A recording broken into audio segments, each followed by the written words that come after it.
What's going on, guys? G2 here. Welcome back to the channel.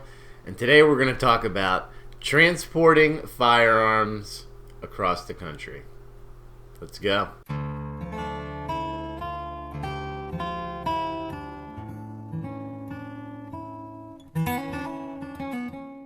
So welcome back. It has been a while. I know, I apologize. I have been in the middle of a long distance move. I've settled in a couple months ago, but clearly I'm not done. You can see we've got some painting to do here in the office, so we're not quite up to speed, but that's okay because now we can make a bunch of videos on how to set up your house, set up your workshop, you know, the way we had it.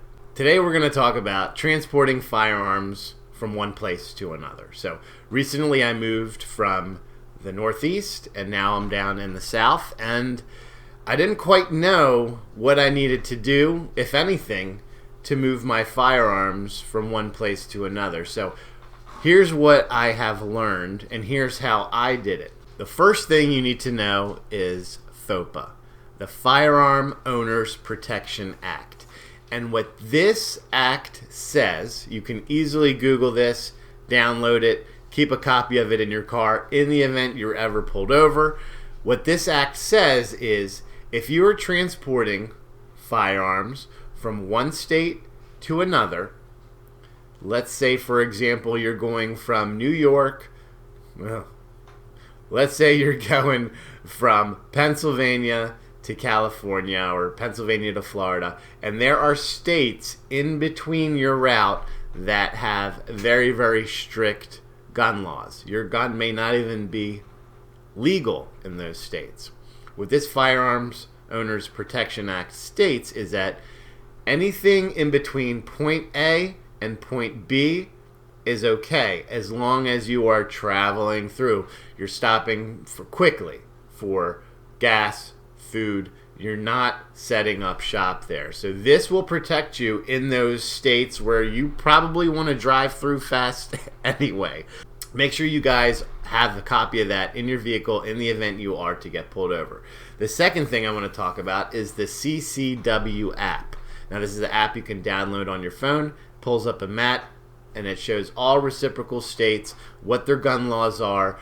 If you need to tell an officer that you have firearms in your vehicle, all of those things. You can click on it specifically by state based on your route, so you have a good idea as to what you may encounter in the event you are stopped. And that goes into getting stopped. Guys, don't drive like an idiot. Make sure you're following the laws. Be a gray man, essentially, is what we're saying. Take those gun stickers off of your car or your vehicle, not only for police, but when you stop at a truck stop, you don't want people, you know, kind of wondering what you have in your vehicle. So kind of use that gray man philosophy to get yourself below the radar. Now, following the speed limit and all those other things will ensure that you don't have a reasonable cause to be pulled over, which could lead to a search. You guys know that I have quite a bit of inventory. We're just going to say that. So firearms, rounds, accessories, all of those things. My moving company would not take that, nor would I probably trust them to move that stuff for me. So I had to move it myself. Now, it essentially took up a 6-foot U-Haul, everything in there. And that U-Haul, separate from my vehicle. Now, they say in the FOPA that you want to have those items separate from your vehicle. They need to be locked. They need to be secured. In the event that you don't have that luxury and you're putting it in your vehicle with you, make sure that all of your firearms are locked. Make sure that they're all secured in Pelican cases and anything with padlocks. Do the same thing for your ammo as well. This will ensure that you are in compliance with that. Moving on, the one thing that I have always done is I have a log of every firearm that I own. And it goes in this book, and this book stays either in my safe or it stays with me when I travel. And just to give you an example, what this book shows, I have a picture of the firearm and the specifics down here. The serial numbers, when I purchased it, if I have a purchase ticket or receipt, it all goes with that. So I have a record of what is mine. In the event You get pulled over and they take your stuff, I know exactly what they took because I have the log right here. So let's finish off with talking about how did I transport this and why I chose to transport my firearms like this.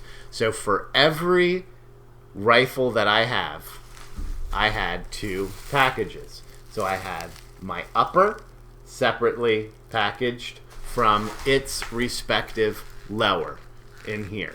And the reason I did that is for the pistol caliber carbines as well as the SBRs that we have, your local police are not going to know the law. Okay?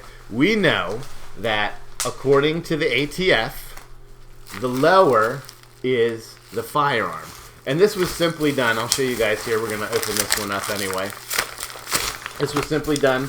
I put some bubble wrap around it. And then I used my food saver to vacuum seal my receiver. So there was no, if I drove into a lake or a river or whatever, I had a boating accident, this stuff was secure.